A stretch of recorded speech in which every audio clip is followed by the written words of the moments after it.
Senior Chinese diplomat Yang Jiechi began his speech underlining the crossroads the world finds itself in between unilateralism and multilateralism, confrontation and dialogue, isolation and openness.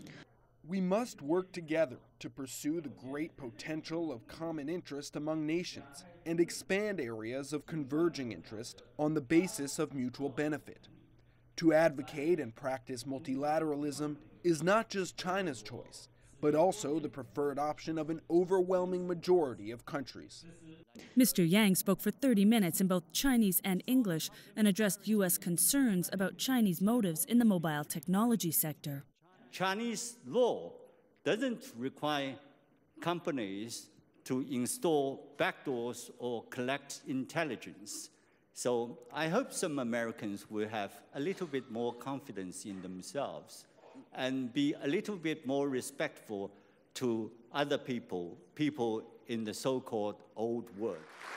Confident in his words, U.S. Vice President Mike Pence called on the European Union to follow Washington's lead and withdraw from the Iranian nuclear deal. The time has come for our European partners to stop undermining U.S. sanctions. The time has come for our European partners to withdraw from the Iran nuclear deal and join us as we bring the economic and diplomatic pressure necessary to give the Iranian people, the region, and the world the peace, security, and freedom they deserve. Peace and security comes from engagement, according to German Chancellor Angela Merkel, who questioned whether Washington's decision to leave the Iranian nuclear deal and exclude Russia politically was the best policy for global security. She also encouraged engagement with China when it comes to the Vulnerable Intermediate Nuclear Forces Treaty.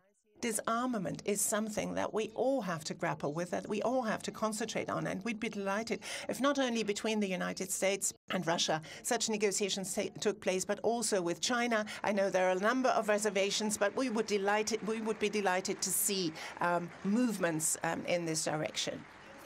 The Chancellor's speech was met with a standing ovation. Russia's Foreign Minister Sergei Lavrov also addressed his country's withdrawal from the INF Treaty, saying that Russia was ready to negotiate an extension of the treaty with the United States. On Sunday, the last day of the conference, much of the attention will focus on Syria and human security in the Middle East. Natalie Carney for CGTN at the Munich Security Conference.